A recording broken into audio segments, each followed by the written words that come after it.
digital transformation. Today we are going to talk about how do you implement digital transformation. It is good to have all of this buzz about digital transformation. It is good to know what is digital transformation. But the biggest dilemma that is faced today is how do you do all this stuff? How do you make it happen? Where do you start? Let's take an example. There is a company X which is very successful.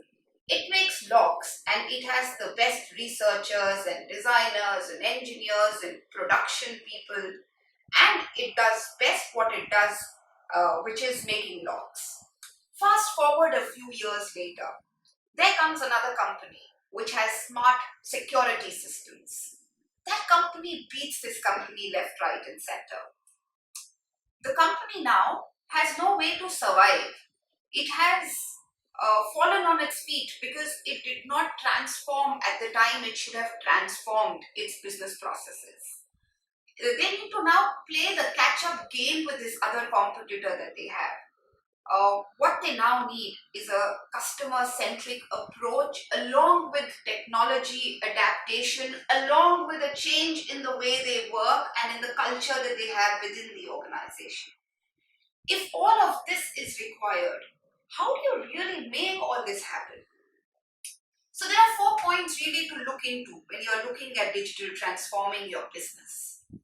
You need to not just look at digital transformation. It is a digital business transformation. Business process optimization becomes important. Business process automation becomes important. So which means you need to go back to your drawing board and look at your business processes. You may not do things the way you did in yesteryears.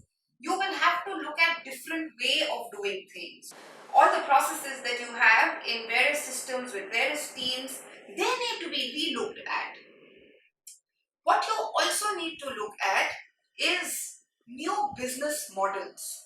Technology enables new business models. It opens ways of developing products, finding clients, doing sales, creating value for your customers in a very, very different way. It defines how you make money now. The question you should be asking your teams now is, are we setting out to create new normals? Are we disrupting the industry? Are we thinking radically different? This is the time to start thinking radically different. Let's take a case study where let's talk about Best Buy. About a decade ago, the electronics retailer Best Buy had immense pressure from Amazon. Amazon came and almost took the business of Best Buy. Best Buy always took pride in location and scale that it had. But that was no more a thing to be proud of, because Amazon came and location and scale did not just make any sense at all. It became liabilities instead of being things that Best Buy could be proud of. Customers did their window shopping at Best Buy and went and bought at Amazon. Best Buy was only a showroom now. Best Buy's profits plunged and many people thought it's a painful death for Best Buy until their new CEO joined in 2012, Hubbard Jolly, and he came up with a new transformation process or a new transformation for the business model, and he called it Renew Blue. Renew Blue was about improving customer experience in the shops, offering customers unique experiences at the shops, giving them memberships, giving them discounts on the shop, improving the shopping experience. Well, it did not just have that. What it also had is laying down a plan to attract good talent that believed in transformation, in having your workforce that had the same vision as the new CEO had. It also charted out a way to recycle products to make the world a better place. Stores then became warehouses and pickup points for products. And all of this led them to have a store within a store concept, which saw Samsung and Microsoft open its Best Buy stores within stores. They were soon again doing very well. In 2019, in the Adobe Summit in Las Vegas, the CEO said that 10 years ago, Best Buy thought that Amazon is going to kill us. 7 years after the launch of Renew Blue transformation, Best Buy is in a much, much better shape and even plans a future trajectory which they plan to call Best Buy the New Blue, and which involves a better customer experience. So this is how changing of digital models or digitizing of business models is required. What we also need is looking at your domain and seeing how industries and domains in your sector are changing.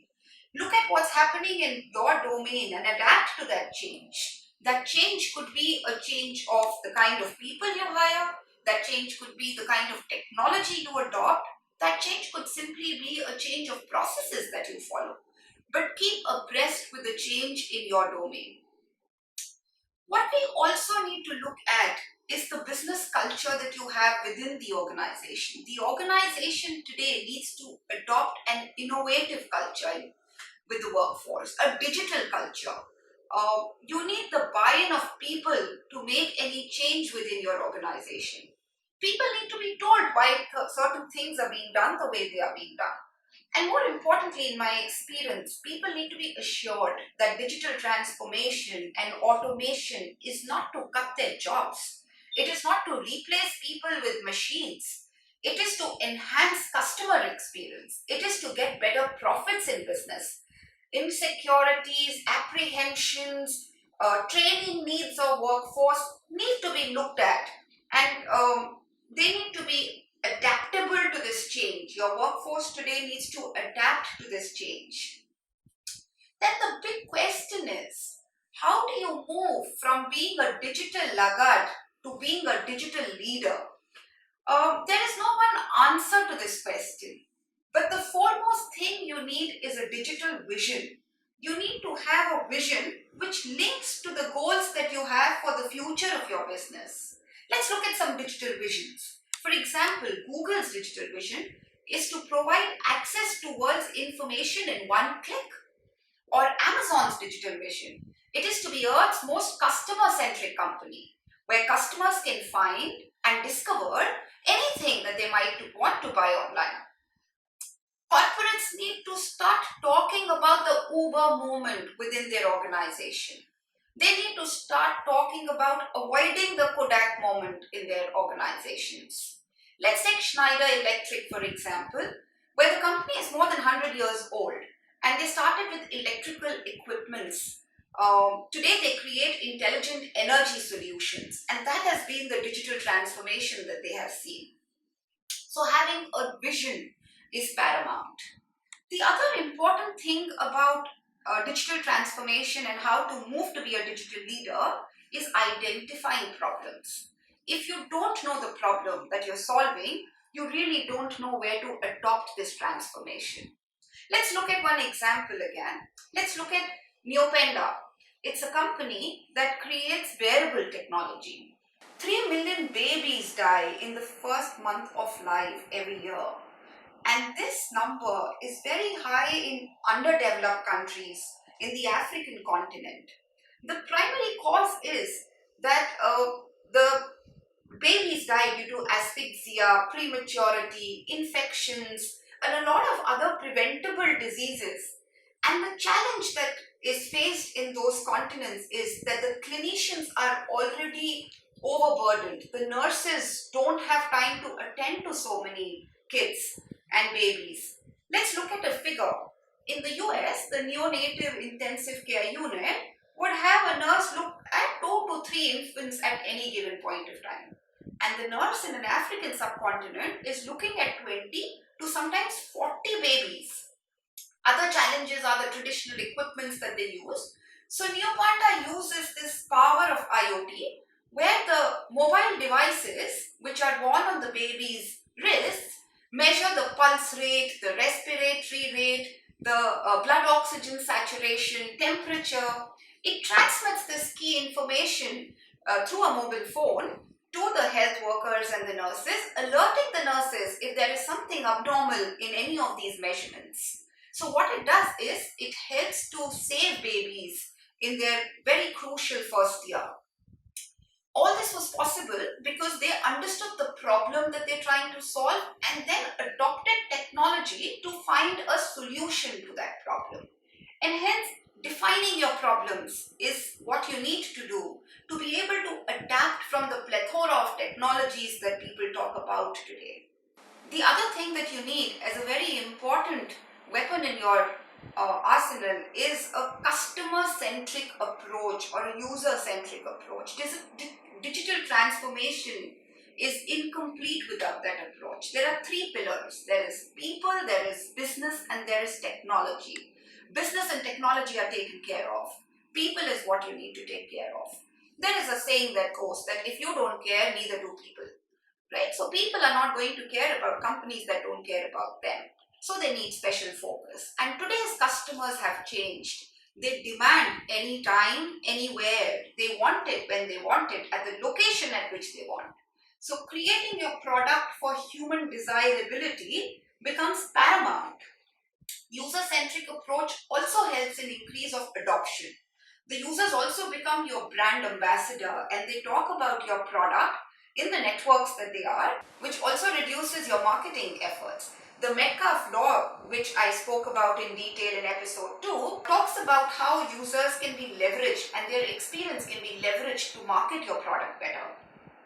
To develop a user-centered design approach, what is important and paramount is to conduct regular interviews with your users, to be on the field, to have a user experience design and user experience research teams. If you don't have those teams, just outsource this work to some agency or a design studio.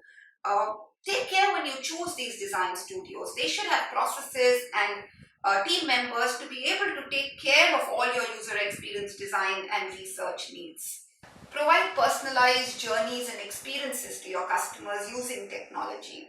In this age of hyper-competitive global world that we are living in, customer-centric approach could really make you stand apart from a lot of your competition. Also remember that the rate of change will be rapid. Your processes need to be adaptive and flexible. Flexibility, agility is the need of the hour. Design adaptable and flexible processes. An adaptive process in a digital environment really means that you should be able to add, modify, or change on the fly processes that you have using digital systems. If transformation is the goal, remember digital is only a tool which will help you meet that goal. It is the entire process of the ability to be able to meet customers' demands and change your business models and business processes by going digital. Thank you for watching episode 4. Stay tuned for episode 5 where we talk about future of digital transformation. Thanks again.